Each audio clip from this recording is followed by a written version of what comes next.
Hello बच्चों, A for accounts की first talk के अंदर आज आप सभी लोगों का वेलकम है। आज हम बात करेंगे उस मैटर के ऊपर जिसमें ब्रह्मास्त्र बैच के सभी बच्चे इस कश्मकश से गुजरते हैं कि अकाउंट्स के अंदर मार्क्स लाना। हालांकि हर सब्जेक्ट में मार्क्स लाना अपने आप में एक बिग टास्क होता है और अकाउंट्स में 100 में से 100 मार्क्स लाना वाकई मुश्किल होता है, क्योंकि कहीं ना कहीं छोटी मोटी माइनर डिजिट में गलतियां होती हैं। लेकिन आज हम अकाउंट्स के उन धुरंधर बच्चों से आपको मिलवाएंगे जिन्होंने इस बात को साबित किया कि उनमें है वो बात। सो एनीवे, इसी चीज को कंटिन्यू करेंगे। तो आज मेरे सामने कुछ स्टूडेंट्स हैं जो मेरे बहुत करीब रहे हैं। ब्रह्मास्त्र बैच के सभी बच्चे मेरे बहुत करीब रहते हैं, हालांकि दूसरे बैच के बच्चे भी मेरे करीब रहते हैं। सभी बैच की कोशिश होती है कि हर स्टूडेंट को मोटिवेट करता रहूं। हालांकि हर स्टूडेंट अपने लेवल पे अपनी तरफ से बेस्ट ही कर रहा होता है। हर स्टूडेंट अपनी जगह मेहनत करता है, हर टीचर अपनी जगह मेहनत करता है। कई बार आउटपुट थोड़े डिफरेंट हो जाते हैं, इसमें कोई वरी वाली बात नहीं है। सो एनीवे, इसी मैटर पे कि ये सफर उनका कैसा रहा, कैसे उन्होंने इसको तय किया, क्या थी वो परेशानियां जिनको उन्होंने झेला, वो डिप्रेशन पीरियड, कभी अप कभी डाउन, कभी बहुत कुछ पॉजिटिव देखा, कभी बहुत नेगेटिव देखा, इन सब के बाद आखिर फाइनली रिजल्ट आया। सो इस मैटर में आज हम कंटिन्यू करते हैं। चलिए स्टार्ट करते हैं। पहला सवाल मंशा जी से मैं कर रहा हूँ। मंशा, जैसे कई स्टूडेंट मेरे को इस प्रेजेंट अभी ये कहते हैं कि सर आप जो टेस्ट बनाते हैं वो बहुत लेंदी होते हैं, ठीक है। सेकेंडली, कुछ टेस्ट जैसे कि मैंने अभी एट प्रेजेंट वीक में 2 टेस्ट रखे हैं, तो कई बच्चे वो टेस्ट देने में इंटरेस्टेड नहीं होते। उनको ऐसा लगता है कि वो टेस्ट स्किप किया सकते हैं क्योंकि अभी जून का महीना है, ठीक है। और 2 टेस्ट मैंने उनके ऐप पे ऑनलाइन रखे हैं। और मैं जहां तक फील कर पा रहा हूं, अभी जो मेरे कुछ प्रेजेंट स्टूडेंट हैं वो ये कहते हैं कि शायद ये टेस्ट देना इतना जरूरी नहीं है, क्योंकि ना अभी कोई एग्जाम चल रहे हैं और ना ही कोई स्कूल का भी प्रेशर। तो आपको क्या लगता है कि क्या इस तरह के एग्जाम आप लोगों ने भी जून में दिए हैं, तो ये मैंडेटरी जरूरी होते हैं या फिर इन्हें ऑप्शनल लेना चाहिए? बहुत ज़रूरी होता है। इन्हें ऑप्शनल तो बिल्कुल भी मिस्टेक नहीं करना चाहिए, इन्हें ऑप्शनल समझ के, क्योंकि इवेंचुअली एक पॉइंट आएगा जब तुम्हें पता ही नहीं होगा अकाउंट्स प्रैक्टिस कैसे करनी है। तुम्हारा ओनली मीडियम अकाउंट से टच रहने का वो टेस्ट ही होंगे। अभी जून में बुक 1 करी होगी अगर बच्चों ने 12th में, तो 12th की बुक 1 बहुत बेस रहती है, बहुत क्रूशियल रहती है, क्योंकि सबसे ज़्यादा चैप्टर्स उसमें है। सितंबर में आधे से ज़्यादा हाफ ईयरली उससे आएगा। तो प्रैक्टिस का एक टाइमिंग परफेक्ट करने का, अगर अभी टेस्ट में मार्क्स नहीं आ रहे, वो तुम्हें प्रिपरेशन लग रहा है इनफ नहीं है, तो जितनी प्रिपरेशन है, जो चैप्टर्स है, उस हिसाब से वो टेस्ट देने चाहिए। एंड रही बात ऐप के टेस्ट की, वो भी बहुत इंपॉर्टेंट है, क्योंकि सीयूईटी में जो क्वेश्चन आते हैं वो एमसीक्यू बेस्ड होते हैं, या बोर्ड्स में भी around 16 question 20 question MCQ based होते हैं। तो इसलिए ऐप के क्वेश्चन उस समय इंपॉर्टेंट होते हैं, क्योंकि ऊपर टाइमर भी चलता है, तो यू नो एग्जैक्ट टाइमिंग में एमसीक्यूज कितने टाइम में सॉल्व कर पा रहे हो। 1 मार्क का क्वेश्चन है तो इसेंशियली 1 मिनट तक वो रिड्यूस तभी होता है जब उसको प्रैक्टिस करो। तो आप ब्रह्मास्त्र के बच्चों को क्या बोलोगे कि ब्रह्मास्त्र के बच्चों को ये टेस्ट मिस करने चाहिए, ऑप्शनल लेने चाहिए, या उन्हें हर हालत में अटेम्प्ट करने चाहिए, चाहे मार्क्स आए चाहे ना आए? मेरा तो पर्सनल रिकमेंडेशन यही होगा कि कितने भी कम मार्क्स है उसे दो, फिर एनालाइज करो पेपर की कौन सा चैप्टर वीक था। अगर कम मार्क्स आ रहे तो किस चैप्टर के कारण कम मार्क्स आ रहे हैं, उसके नोट्स रिवाइज करके जो जो क्लास में करन आएंगे मार्क्स। एक प्रोसेस है, इवेंचुअली आएंगे मार्क्स। सेकंड क्वेश्चन मैं बेसिकली वंश मल्होत्रा जी आपसे पूछना चाहूंगा, और इसका जेंटल तरीके से रिस्पॉन्स कीजिएगा, ठीक है। मेंटल प्रेशर पे क्वेश्चन है। एक स्टूडेंट पे मेरे हिसाब से 3 तरह का मेंटल प्रेशर जनरेट हो जाता है, ठीक है। जो सबसे पहला मेंटल प्रेशर होता है वो स्कूल की तरफ से आता है, और सेकंड मेंटल प्रेशर शायद पेरेंट्स की तरफ से रहता है, और थर्ड मेंटल प्रेशर जो है शायद उसे सोसाइटी कह सकते हैं या कोचिंग इंस्टीट्यूट की तरफ से रहता है। कि 3 मेंटल प्रेशर 12th के बच्चे स्कूल में झेलते हैं, यानी कि एक स्टूडेंट पे आता है। और प्रॉब्लम इस बात की भी है कि कई बार ऐसा, मुझे ऐसा लगता है एज ए टीचर, कि एक स्टूडेंट को मेंटल प्रेशर की टेंशन इसलिए होती है कि पेरेंट्स क्या कहेंगे, स्कूल क्या कहेगा, या कोचिंग इंस्टीट्यूट उस पर क्या ओपिनियन रखते हैं, और ऐसे में उसकी अपनी ओपिनियन दब जाती है। यानी कि एक स्टूडेंट क्या चाहता है, एक स्टूडेंट भी अपना रिजल्ट अच्छा ही देखना चाहता है, नो डाउट, लेकिन वो दूसरों को सेटिस्फाइड करने के चक्कर में वो अपनी तरफ देख ही नहीं पाता।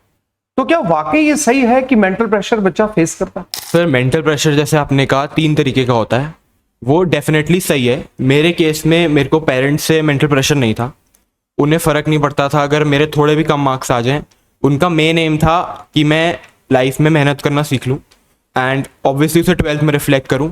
मेजरली जो आजकल मेंटल प्रेशर है वो पीयर्स का है। अगर उसके फ्रेंड के 95 आ रहे हैं टेस्ट सीरीज़ में और वो 80s में रह रहा है, तो वहाँ पे एक मेंटल प्रेशर जनरेट हो जाता है कि हम पढ़ाई उतनी कर रहे हैं बट मे बी टाइमिंग या कंसिस्टेंसी या जिसकी प्रॉब्लम आ रही है उसके वजह से मेरे मार्क्स कम रह रहे हैं। इसीलिए जो आपका फर्स्ट क्वेश्चन था, टेस्ट सीरीज़ बहुत इंपॉर्टेंट है, बिकॉज उससे जैसे आप करते रहोगे आपके मार्क्स बढ़ते रहते हैं, बिकॉज आप कंसिस्टेंट होते हो, जो आपकी गलतियाँ आपको समझ आती रहती हैं। जो ट्यूशन सेंटर्स से मेंटल प्रेशर आता है वो इसलिए आता है बिकॉज बच्चे की साइकोलॉजी चलती है कि दूसरे ट्यूशन सेंटर्स में ऐसे पढ़ाया जा रहा है, उस बच्चे के स्कूल में मार्क्स ज़्यादा आ रहे हैं, बट मेरे ट्यूशन सेंटर में हमारे सर या हमारी मैम बोल रही हैं कि ऐसे पढ़ो बट मेरे मार्क्स नहीं आ रहे। उससे मेंटल प्रेशर डबल हो जाता है। इसे मेजरली एक ही तरीका हैंडल करने का कि जो सराउंडिंग्स हैं, आप जितना ज़्यादा जल्दी हो उतना ज़्यादा सोचो कि आपको इनसे फ़र्क नहीं पड़ता है। जितना जल्दी आप ये अडेप्ट कर लोगे अपने माइंड में कि हमें अपना ही करना है, अपना खुद का रिजल्ट निकालना है, खुद का फ्यूचर बनाना है, उतनी जल्दी होगा कि आपका मेंटल प्रेशर कम रहेगा। उससे आप ये सोच पाओगे कि मुझे सिर्फ मार्क्स पे फोकस नहीं करना, मुझे अपनी नॉलेज भी गेन करनी है। इवेंचुअली मार्क्स पर्पस है, बट एक लॉन्ग टर्म पे देखें तो आपको ये करना आना चाहिए कि पढ़ना कैसे है, आपको सीखना कैसे है। अच्छा, एक चीज का और जवाब दो और सोच समझ के जवाब दो। जैसे स्टूडेंट्स का एक साइकोलॉजी है, और शायद जब मैं स्टूडेंट था तो मेरी साइकोलॉजी भी कुछ ऐसी ही थी, इसलिए मैं उन्हें ब्लेम नहीं करता। कि हम सब जब टेस्ट सीरीज की एक बात करते हैं तो जैसे एक वर्ड आता है टेस्ट सीरीज, तो स्टूडेंट के माइंड में ऑप्शन होता है कि टेस्ट सीरीज मैं जब ज्वाइन करूंगा जब मेरे तीनों बुक का कोर्स कंप्लीट हो जाएगा, और या फिर जब एग्जाम बिल्कुल पास में होंगे तब मैं टेस्ट सीरीज अटेम्प्ट करना स्टार्ट करूं। हालांकि मेरा ही मानना है as a teacher, as a experience जब मुझे है, जब मैं आज टीचर हूं, जब स्टूडेंट था तो शायद मैं भी ऐसे सोचता था, लेकिन मैंने ये सोचा है कि जब तक स्टूडेंट स्टार्टिंग से एक टेस्ट सीरीज फॉलो नहीं करता, जैसे रूटीन टेस्ट सीरीज फॉलो नहीं करता, माई चैप्टर वाइज हो, चाहे वो आपके बुक वाइज हो या वो कंप्लीट कोर्स टेस्ट सीरीज हो, तब तक उसकी इन्वॉल्वमेंट जो है वो अकाउंट जैसे सब्जेक्ट में बहुत कम रह जाती है। क्योंकि ये रिटर्न में बच्चा अगर उससे यस करवाना हो कि वो क्या पढ़ना चाहता है तो बड़ा इजी है टास्क, उसे समझाना बड़ा इजी है, लेकिन उससे लिखवाना बड़ा टफ रहता है। तो जब आप टेस्ट सीरीज बोलते हो तो टेस्ट सीरीज कौन सी आप लाइक करते हो, जो एग्जाम के आसपास दी जाती है, या जो आपको लगता है कि रूटीन में टेस्ट देने से नॉलेज जो अपडेशन रहता है वो एंड मोमेंट की टेस्ट सीरीज में नहीं हो पाता? इस पे अपनी ओपिनियन बताओ। सर, जो रूटीन में टेस्ट सीरीज होती हैं, मैं मानता हूँ कि हमारी तीनों बुक्स कंप्लीट नहीं होती, मे बी सिर्फ बुक 1 हो रखी हो या बुक 2 आधी हो रखी हो। हमारे साथ भी ऐसा ही था, जून के बाद या जुलाई के बाद हमने टेस्ट सीरीज स्टार्ट कर दी थी। एंड 3 आवर टेस्ट सीरीज एक और चीज़ है जिसमें मैं एम्फेसिस करूंगा कि उससे आपको समझ आता है कि जब आप मार्च में पेपर दोगे तो आपका कैसा पैटर्न बैठेगा। अगर आप एंड में टेस्ट सीरीज दे रहे हो सिर्फ, तो आपके पास इतना टाइम नहीं है, 1 महीना होगा मुश्किल से कि आप उसे एनालाइज कर पाओ कि आप कहाँ पे लैग कर रहे हो। टाइमिंग बहुत ज़रूरी होती है एक अकाउंट्स के पेपर में। तो अगर आपका पेपर 5 या 7 मिनट पहले ख़त्म हो रहा है, तो अगर आप उसे 6-7 महीने लगातार दे रहे हो तो आप उसे 1 घंटा या फिर 40 मिनट के आसपास ला सकते हो। तो इसीलिए मुझे जितना लगता है सिर्फ यहाँ पे 3 आवर टेस्ट सीरीज होती हैं जो कि 4-5 महीने चलती हैं। उससे एज हम सब बोल सकते हैं कि हमें बहुत ज़्यादा फ़ायदा हुआ है, बाकी लोगों को नहीं हुआ। और उस पे मेंटली क्या हमारा वो है कि हम सोचते हैं कि अभी टेस्ट सीरीज देने से फ़ायदा नहीं है बिकॉज हमारा कोर्स ख़त्म नहीं हुआ है। मैं मानता हूँ कि उससे मार्क्स कम आएंगे, मे बी हल्का डिमोटिवेशन हो, बट एज थोड़ा टाइम जाता रहेगा, 1-2 महीने जाते रहेंगे, हमें फिर रियलाइज़ होगा कि वो वाला पॉइंट कितना ज़रूरी था। तो इसीलिए it's not where you start, it's where you end. जो मेरा थर्ड क्वेश्चन है वो आर्यन अग्रवाल जी से है। क्वेश्चन ये है कि एक अजीब सी फाइट है, और ये फाइट 12th क्लास में ज्यादा है कि मार्क्स या नॉलेज, बच्चा प्रेफरेंस पहले किसको दे। यानी कि अगर वो नॉलेज को प्रेफरेंस देता है तो एक अजीब सी सिचुएशन ये बन जाती है कि कई बार 12th में ऐसा होता है कि स्कूल का कंटेंट या तो आगे चल रहा होता है, या स्कूल में कई बार बच्चा कोचिंग में बुक 1 पढ़ रहा है तो स्कूल ने बुक 3 करा दी। और पेरेंट्स और सोसाइटी जो मेजर करती है बच्चों को, वो करती है मार्क्स के बेस पे। अब होता ही है कि जब मार्क्स पे प्रेशर बनाया जाता है तो उस मोमेंट पे मैंने अपने एक्सपीरियंस से देखा है कि बच्चा नॉलेज का लेवल अपना थोड़ा वीक कर लेता है और वो मार्क्स के पीछे अचानक भागने लग जाता है, किसी तरह से मेरे मार्क्स आने लग जाए। और मार्क्स आने लग जाएंगे तो डेफिनेटली स्कूल और पेरेंट्स दोनों सेटिस्फाइड हो जाएंगे, और ऐसे में नॉलेज कहीं पीछे छूट जाती है और उसे ऐसा लगता है कि मार्क्स को देने के लिए फिर वो इंपॉर्टेंट की तरफ भागता है कि भाई मुझे इंपॉर्टेंट बता दो सर कि क्या एग्जाम में आ सकता है। और एक स्टूडेंट के नाते मैं बात समझता हूं कि एक एज ए स्टूडेंट उसे पहले सभी चीजों को पढ़ना चाहिए, समझना चाहिए, उसे टाइम देना चाहिए, पर शायद वो टाइम उसे प्रॉपर मिल नहीं पाता। तो इस बारे में बात करते हैं, इस पे क्या सोचते हैं पिछले साल के आपके senior student mister Aryan Agarwal ji से। आर्यन, जरा मुझे बताओ बेटा, इस पे आपकी थिंकिंग क्या? सर, मेरे अकॉर्डिंग नॉलेज को पहले प्रायोरिटी देनी चाहिए, क्योंकि देखा जाए तो नॉलेज जो है वो लॉन्ग रन में वो एक हेल्प करती है। अगर हम मार्क्स के पीछे भागे तो वो थोड़े टाइम की ही कहानी है, मतलब थोड़े सा वो खुश हो जाएगा कि हाँ मेरे मार्क्स आ गए, या स्टूडेंट को ऐसे लगेगा कि हाँ I am doing well, but थोड़े टाइम में वो देखे तो वो अपना कंसेप्ट भी भूल जाएगा और उसको बस यही लग रहेगा कि मेरे मार्क्स नहीं आ रहे और मेरे 12th में बहुत मेंटल प्रेशर है, मेरे पेरेंट्स मेरे को ये बोलते रहते हैं, और इससे आई डोंट थिंक कि उसके आगे खुद की ग्रोथ हो रही है। ये बस वो अपने आप को एक्सक्यूज़ दे के हैप्पी करता रहता है कि हाँ मैं कुछ कर रहा हूँ, मैं कुछ कर रहा हूँ, बट नहीं। तो देखा जाए तो नॉलेज एक ऐसी चीज़ है जो एक पर्सन को हमेशा अपनी लाइफ में याद रहती है और उसको एक दूसरों से डिफरेंट बनाती है कि लाइक पीपल यूज लाइक लोग उसके पास आते हैं उससे बात करने की, हाँ इसको कुछ पता है तो मैं इसके पास रहूँ, इससे कंपनी बनाऊँ। तो मेरे अकॉर्डिंग तो नॉलेज एक ऐसी चीज़ है जो प्रायोरिटी में हर बंदे की रहनी चाहिए। लेकिन एक बात बताओ कि अगर आप नॉलेज के पीछे भाग रहे हो और पेरेंट्स कह रहे हैं आपके मार्क्स नहीं आ रहे, तो एक स्टूडेंट की प्रॉब्लम तो जेन्युइन है, इस प्रॉब्लम को फेस कैसे करेगा? आपने भी की होगी फेस। मेरे अकॉर्डिंग तो ये है कि पेरेंट्स को हम समझा सकते हैं और उनको अपना एक एम बता सकते हैं कि हम ऐसे सोचते हैं, उससे एक इंडिविजुअल को पर्सनल स्पेस मिलती है कि हाँ मतलब मेरे लिए ये ज़्यादा इंपॉर्टेंट है और आज की डेट में इसकी ज़्यादा वैल्यू है, क्योंकि ऑब्वियसली थिंकिंग में, जनरेशनल थिंकिंग में बहुत डिफरेंस हो गया है। तो आई थिंक कि मतलब पेरेंट्स को कन्विंस अगर नहीं हो रहे तो मतलब एक वे होना चाहिए कि यस इससे ज़्यादा बेटर और कोई वे नहीं है। हो सकता है कि आप पेरेंट्स के साथ ऐसी बात कर सकें कि आप हमें टाइम पीरियड दे दीजिए। जनरली मैंने देखा है कि सितंबर तक का टाइम 12th के कोर्स को कंप्लीट होने में लग जाता है। तो क्या बच्चा पेरेंट्स से ये बातें कर सकता है कि मुझे आप सितंबर तक का टाइम दीजिए, उसके बाद मैं मार्क्स की कमिटमेंट कर सकता है? आई डोंट थिंक ऐसे होता होगा, क्योंकि देखा जाए तो हाफ ऑफ द ईयर तो निकल ही गया अगर वो मार्क्स कमिटमेंट बाद में दे, मतलब कि तब तक कोर्स हो जाए। तो मतलब मेरे को ये लगता है कि ये ऐसी चीज़ है कि मतलब दोनों चीज़ साथ में मेंटेन होनी चाहिए, और मार्क्स इतने इंपॉर्टेंट नहीं है क्योंकि अगर आपका कंसेप्ट अच्छा है तो मार्क्स खुद ही आ जाएंगे, आपको उसके पीछे रन करने की जरूरत नहीं पड़ेगी। एक और पॉइंट है जो मेनली 12th के ही बच्चे फेस करते हैं, और वो ये होता है कि जैसे एंट्रेंस की कोचिंग का भी एक फेस देखने को मिलता है, और entrance coaching classes mostly Saturday Sunday को होती है। 12th क्लास का स्टूडेंट जो है वो स्कूल गोइंग है और वो मॉर्निंग में 6 बजे उठा हुआ होता है और लगभग 3 या 4 बजे घर पहुंचता है, और 3 या 4 बजे घर पहुंचने के बाद लगभग 8 या 9 बजे तक वो कोचिंग इंस्टीट्यूट के हाथ में होता है, और उसके पास जो टाइम बचता है वो मुश्किल से, शायद मुझे लगता नहीं कि उसे मैं सेल्फ स्टडी के लिए कह सकता। हालांकि कंप्लेंट ये भी की जाती है कि स्टूडेंट फ़ोन में लग जाते हैं उसके बाद, लेकिन स्टूडेंट को अपना भी कुछ टाइम चाहिए। आजकल के स्टूडेंट को तो खास तौर पे, इवन मैं एज ए टीचर मैं भी फ़ोन यूज़ करता हूँ, तो स्टूडेंट को मैं रोक नहीं सकता इस मैटर पे। लेकिन जो बच्चा सुबह 6 बजे से लेकर और रात के 8-9 बजे तक लगातार एक स्टूडियस वे में है, 9 बजे के बाद उससे सेल्फ स्टडी की डिमांड करना बड़ा मुश्किल होता है, क्योंकि अगले दिन फिर उसे उसी रूटीन को फॉलो करना है। ले दे के उसके बाद बचता है सैटरडे और संडे, वो भी कहीं स्कूल सैटरडे ऑफ नहीं रखते, तो यानी कि उसके बाद सिर्फ एक ही दिन होता है संडे। अब उसके बाद ऑप्शन ये है कि या तो वो संडे को जो एक वीक का पेंडिंग वर्क है उसे करे, या फिर जो कोचिंग इंस्टीट्यूट से एंट्रेंस की वो कहते हैं संडे हमारी क्लास लो आप। इस चीज को आप लोगों ने कैसे मैनेज किया? क्योंकि डेफिनेटली आप लोगों ने भी कुछ ऐसा ज्वाइन किया होगा या नहीं किया, या वट एवर, ये कब करना चाहिए? क्या राइट मोमेंट है बच्चों को अभी से इन सब चीजों में इन्वॉल्व होना चाहिए? अगर होना चाहिए तो उसको कैसे मैनेज करना? मेरे को पर्सनली लगता है कि पहले हमें अपने 12th का जो ऑनगोइंग कोर्स है वो खत्म कर लेना चाहिए, और उसके साथ साथ मतलब एक टेस्ट सीरीज एक रिवीजन पैटर्न पे आ जाए, और उसके साथ उस टाइम कोचिंग लगाएं, क्योंकि उस टाइम एक कोर्स का मेंटल प्रेशर खत्म हो जाता है। तो मतलब माइंड 2 डायरेक्शन की जगह फिर एक डायरेक्शन में फोकस कर सकता है, और एक डायरेक्शन जब उसको ऐसा लगता है कि हाँ मैं यहाँ पे बैठ के रिवाइज कर लूँ, और मतलब एक उस पर एक स्टेट मिल जाती है अपने आप में, कि एक वे मिल जाता है कि मैं एंट्रेंस को भी एक सोल्यूशन देता हूँ और अपने 12th को प्रायोरिटी देता हूँ, जो एक वैसे इतने उसके मार्क्स इंपॉर्टेंट है नहीं, बट आगे जाके कभी कभी कंपैरिजन में इंपॉर्टेंट बन जाते हैं।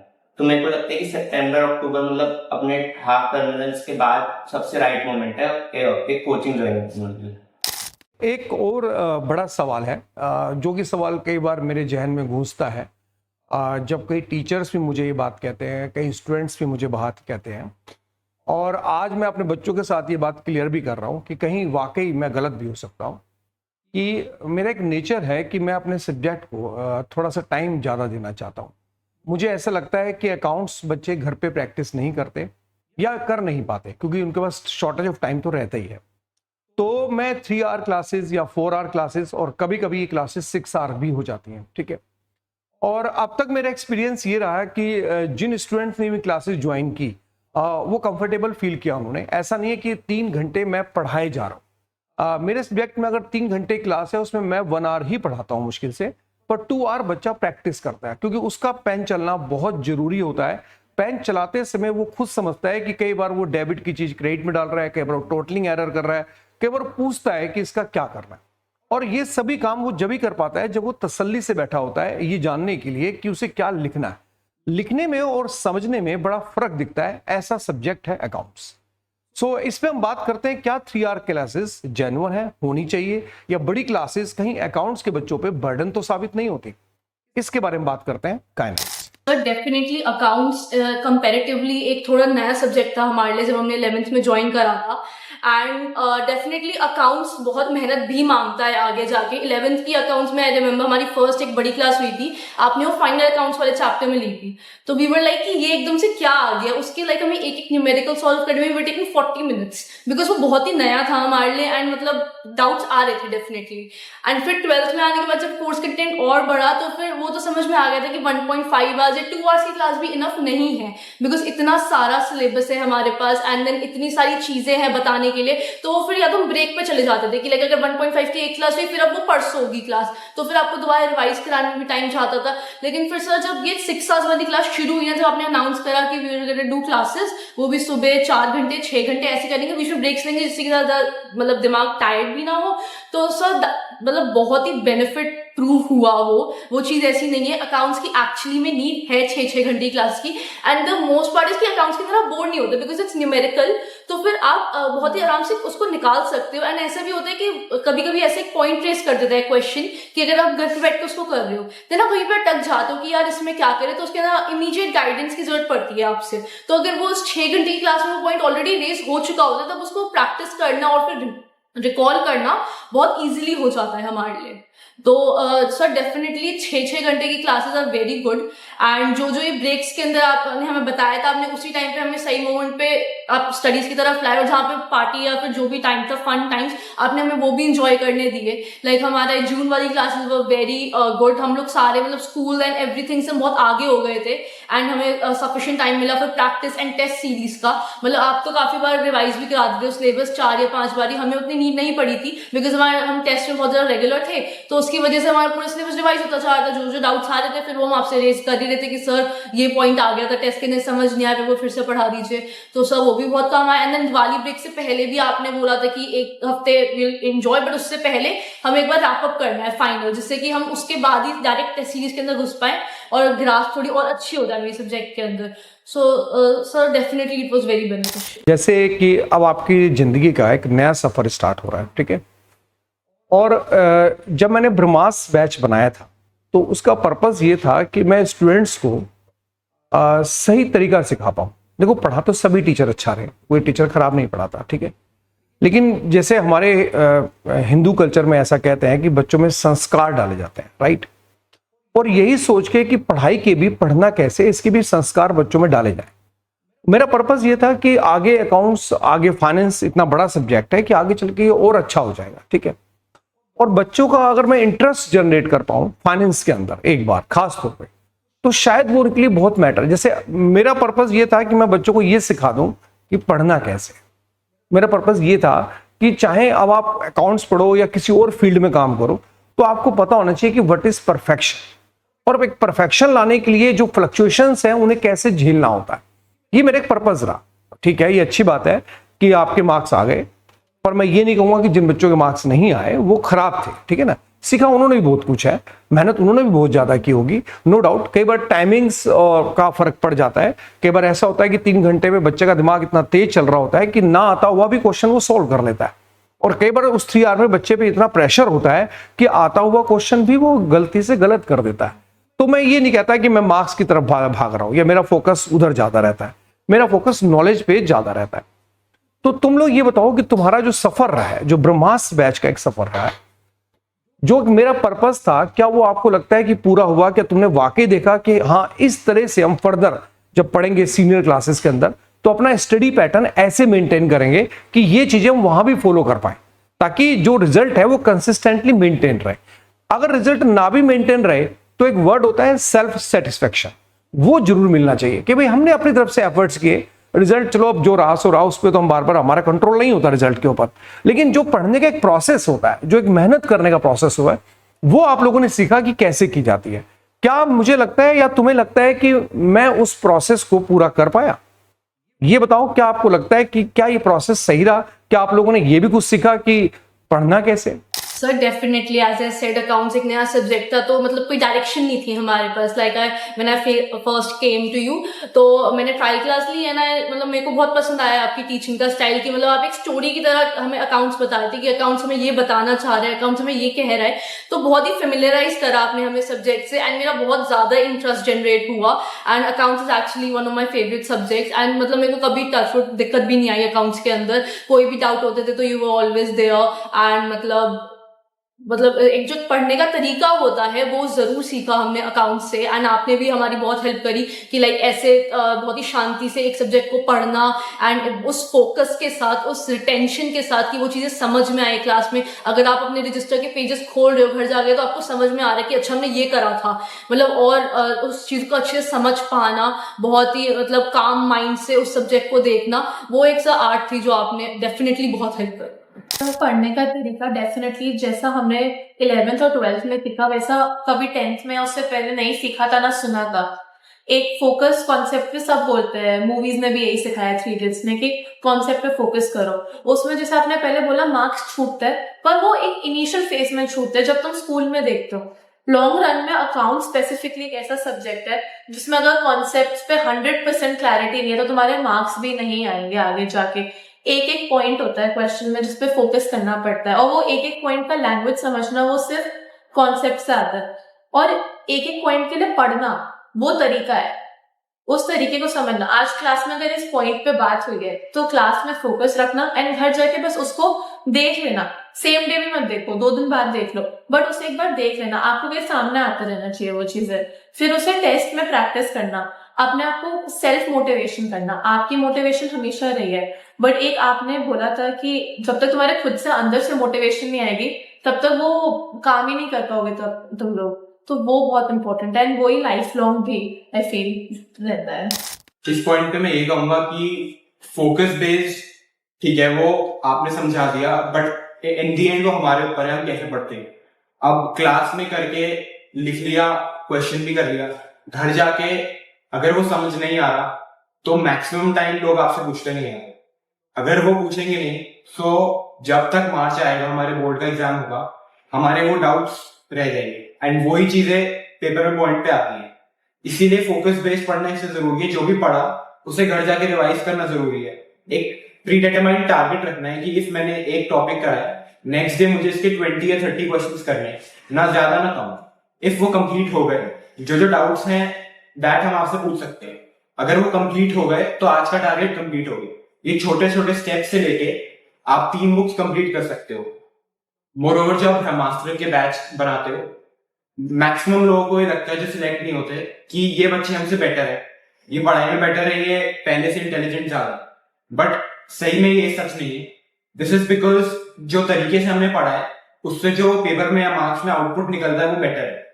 पढ़ाते आप सबको सेम ही हो, जो बच्चा इंटरप्रिटेट करता है, जैसे वो उसका करने का तरीका है वो डिफरेंट है। प्लस उसके अलावा जो एक तरीका है नोट्स बनाने का, जिसके बारे में हम काफी करते हैं। आधे बच्चे नोट्स गलत बनाते हैं, ये आपने सिखाया था हमें नोट्स बनाने कैसे हैं। कॉलम बना के एक पॉइंट, अगर उसका डाउट है उसका एक क्वेश्चन है, ऐसे करके नोट्स बनाने से काफी हेल्प होती है। या फिर बुक के अपने रजिस्टर के लास्ट 4-5 पेजेस पे सारे इंपॉर्टेंट पॉइंट्स आप लिख लोगे। अगर आप उसे डेली या वीकली पढ़ोगे तो वो आपके दिमाग से निकलेंगे। इसलिए अगर हम देखें, इससे नॉलेज भी एनहांस होती है, और नॉलेज एनहांस होने से आपके मार्क्स प्रोबेबली कम नहीं आएंगे, वो हैंड इन हैंड चलते हैं। सर मेरे को ऐसा लगता है कि अकाउंटेंसी एक ऐसे सब्जेक्ट है जिसमें आईएल से सबसे ज्यादा कम लेबर वर्क, तो मतलब उसमें एक छोटे छोटे पॉइंट्स भी एग्जाम में लाइक बहुत मार्क्स कॉस्ट कर सकते हैं। और ऐसा लगता है कि इस सब्जेक्ट को हैंडल करना कोई ऐसा नहीं है कि हाँ मैं 2 दिन पढ़ूँ और मेरे हाथ में एक सब्जेक्ट आ गया। मेरे को ऐसा लगता है कि इस सब्जेक्ट में लाइक बहुत कॉम्प्लेक्सिटी है, और जब तक एक पर्सन अपने काम माइंड से सबको एडजस्ट नहीं कर पाता अपने आप में कि हाँ ये कब आ सकता है और ये कब नहीं आ सकता, मेरे को नहीं लगता कि तब तक वो सब्जेक्ट में आगे मतलब वेट कर पाएगा, कि मतलब वो उसको कर पाएगा आगे। तो मेरे को ऐसा लगता है कि चाहे इस सब्जेक्ट से बहुत रियल वर्ल्ड लिंक्ड है या हाइपोथेटिकल भी क्वेश्चंस लेते हैं, बट जब तक हम प्रैक्टिकल लाइफ से उसको रिलेट नहीं कर पाते तो हम सोच नहीं पाते कि हाँ इसका क्या सोल्यूशन हो सकता है। और जो अब मैंने जो ब्रह्मास्त्र ग्रुप से ये सीखा है कि मैं ये नहीं कहूंगा कि मैं अकाउंट्स में बहुत अच्छा हूँ, बट मैं ये जरूर कहूंगा कि एक पढ़ने का डायरेक्शन और एक क्यूरियोसिटी जो खुद उस सब्जेक्ट में पढ़ के जनरेट हो जाती है, मेरे को लगता है कि वो एक इंडिविजुअल में बहुत जरूरी है, क्योंकि उससे ही उसकी आगे फ्यूचर की थिंकिंग शेप होती है और उससे ही वो अपने इंटरेस्ट को हैंडल कर पाता है। तो बच्चों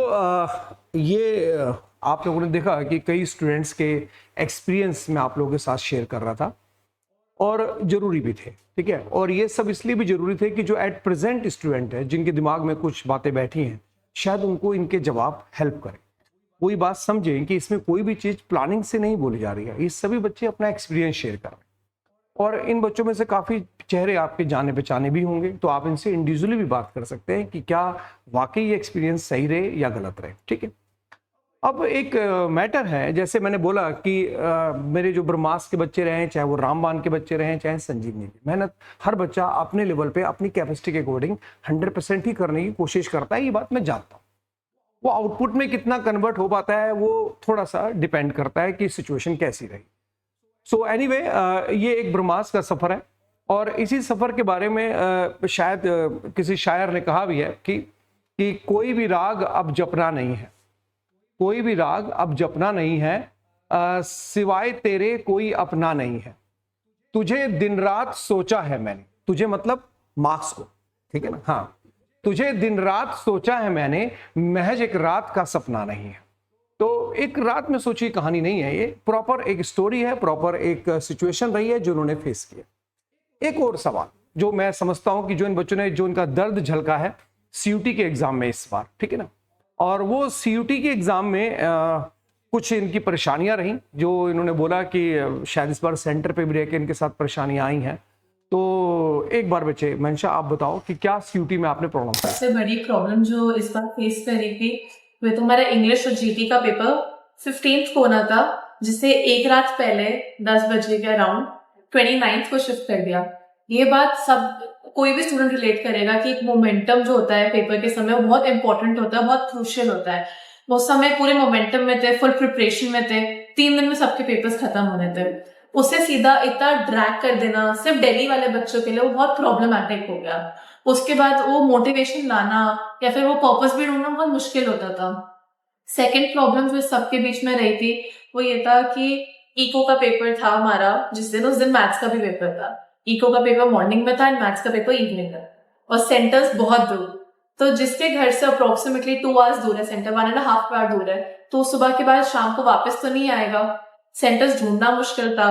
ये मैनेजमेंट बेसिकली, अगर सबको एक अम्ब्रेला टर्म दो या इको का पेपर बहुत ज्यादा आउट ऑफ सिलेबस आना, एक अम्ब्रेला टर्म ये हुआ कि एनटीए से मिसमैनेजमेंट बहुत लगी उनकी साइड से, कोई मॉक टेस्ट ना रिलीज करना, तो बहुत क्लूलेस थे हम लोग कि कैसे प्रिपेयर करें, पैटर्न कैसा है। शायद अगर इको के लिए मॉक टेस्ट मिलता है ऐसा तो आइडिया होता है कि ये सारे भी चैप्टर्स कवर करने हैं या जो चीजें 12th और 11th में थी नहीं ये भी कवर करनी है। वो गाइडेंस ही नहीं थी, कोई ना उनकी साइट पे मेंशन था ऐसा कुछ, तो वो बहुत तो सर क्या होता था कि लाइक आपके टेस्ट हुआ करते थे, तो आपके टेस्ट में बहुत ही फ्लक्चुएशंस देखने को मिली है मेरे को, तो कभी 50, 55, कभी एकदम से 70, तो मतलब 70 अबव तो आए गेस मेरे कुछ 5 या 7 टेस्ट ही रहे होंगे जिसके अंदर मेरे आए होंगे, वो भी एंड वाले, शुरू में तो कभी नहीं आए मेरे मार्क्स। तो ऑब्वियसली थोड़ा बुरा लगता था कि यार इतनी मेहनत कर रहे हैं, सब कर रहे हैं, तो आप जो ना ग्रुप के ऊपर पोस्ट किया करते थे आप रिजल्ट्स, तो अब मेरे को खड़ा कर दिया जाता था रूम के अंदर कि तू आंसर कर, अभी तू इतना पढ़ रही है, कर रही है, तेरे मार्क्स क्यों नहीं आ रहे। मेरा बस एक आंसर होता है, बोर्ड में बताऊंगी सबको। एंड फिर मैंने बोर्ड में बता दिया, स्कोर्ड 100 एंड सबको इतनी खुशी है। मैंने कहा अब क्या हुआ, अब कहाँ गए वो 55 मार्क्स, बोर्ड में लाइना में 100 the one that actually matters. तो सर वो एक आंसरबिलिटी दी जो मैंने अपने पेरेंट्स को दी कि देख लो आप लोग मार्कशीट भी कह लो। ये चीज़ तो मैंने नोटिस कर ली, जो रिजल्ट होता है वो सिर्फ एक दिन का शोर होता है, एक दिन में एवरीबडी इज गोना कॉल कि अरे क्या बात है, अगर अच्छे नहीं आए तो कोई बात नहीं और मेहनत हो जाती तो ये वो, बट उसके बाद सब शांत हो जाता है, बस आ गया 12th रिजल्ट, चला भी गया, पता भी नहीं चला।